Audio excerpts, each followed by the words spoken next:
అదే RTV app వార్తల్ని క్షణాల్లో చదివే అవకాశం ఉంటుంది. ఒక న్యూస్ పేపర్, ఒక టెలివిజన్ ఛానల్ మీ చేతుల్లో ఎప్పుడూ ఉంటాయి. నిన్న కొంతమంది మహిళలు కర్తా గోవింద్ అనే సర్పంచ్, కొంతమంది అలాగే ఓ రౌడీ షీటర్ ఆర్టీఓ ఆఫీస్ వద్దకు వెళ్ళి ధర్నా చేయడం జరిగింది. ఏదో మంత్రి భూ కబ్జా చేశాడు, దానికి సహకరించాడని కొన్ని అభియోగాలు చేయడం జరిగింది. గతంలో మహిళలు కూడా ఇలా మాట్లాడటం జరిగింది. ఎందుకంటే మహిళలను గౌరవంతో నేనేం మాట్లాడలేదు, అది నా మంచితనాన్ని చేతకంతనం కింద తీసుకుని మళ్ళీ నిన్న అవసరం లేని అభియోగాలు నా మీద చేయడంతో ఇప్పుడు లీగల్ నోటీసులు పంపడం జరుగుతూ ఉంది. మహిళలను కూడా చూడడం ఎట్టి పరిస్థితులు, ఎందుకంటే అవసరం లేని అభియోగాలు చేసి కొంతమంది స్వార్థ రాజకీయ నాయకులు అవసరం లేని అభియోగాలు చేయడం, వీళ్ళ చేత చేయించడం కొంత బాధించింది. వాళ్ళకి లీగల్ నోటీస్ పంపుతున్నాం మహిళలందరికీ, అలాగే సోదరు కర్తా గోవింద్కి, ఒక రౌడీ షీటర్కి కూడా పంపడం జరుగుతుంది. వాళ్ళ మీద వాళ్ళు వివరణ ఇవ్వకపోతే, ఆధారాలు చూపించకపోతే మళ్ళీ వారం రోజుల్లోపు సివిల్ కేసులు, క్రిమినల్ కేసులు వాళ్ళ మీద పెట్టడం జరుగుతాయి.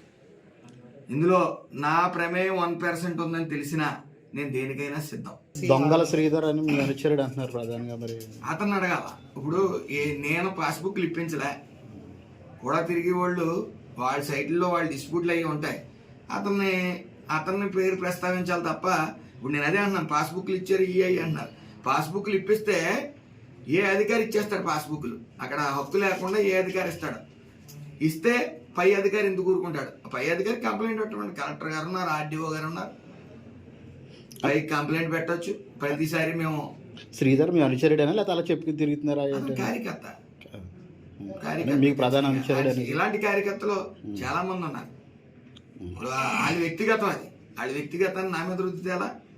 ఇప్పుడు నేను ఎక్కడ చెప్పాను, పాస్బుక్లు చెప్తే ఇచ్చేసి పాస్బుక్లు అయ్యానా? ఇక్కడ 3 నాయకులు ఉన్నారు, వాళ్ళకి ఇంక పని ఏం లేదు, ఖాళీ అయిపోయారు.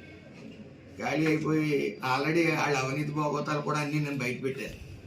కాబట్టి ఇంకో నాయకుడు, ముఖ్యంగా ఒక రాష్ట్ర మాజీ మంత్రి అతి త్వరలో అరెస్ట్ అవడం చూస్తారు మీరు రోజుల వ్యవధిలో. అది కూడా మేము అవినీతి అంతా బయట పెడతాం, అతి త్వరలో మేము కూర్చుంటాం. అవినీతి care of address YSRCP party చూస్తూ ఉన్నారు, వరుసగా వెళ్తూ ఉన్నారు. అభియోగాలు ఫేస్బుక్లో ఇష్టం వచ్చినట్టు అభియోగాలు చేయటం, ఇష్టం వచ్చినట్టు పిచ్చివాగుడు వాగటం, ఇంట్లో ఆడవాళ్ళ మీదకి రావడం కూడా జరిగింది. వాళ్ళందరూ కూడా వరుసగా వెళ్తూ ఉన్నారు.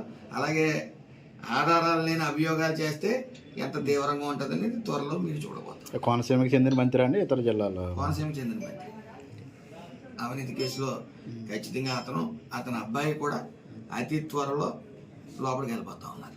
మరిన్ని వీడియోస్ కోసం ఛానల్ ని సబ్స్క్రైబ్ చేయండి. లేటెస్ట్ అప్డేట్స్ కోసం వాట్సాప్ ఛానల్ ని ఫాలో అవ్వండి. అండ్ లింక్ డిస్క్రిప్షన్ లో ఉంది.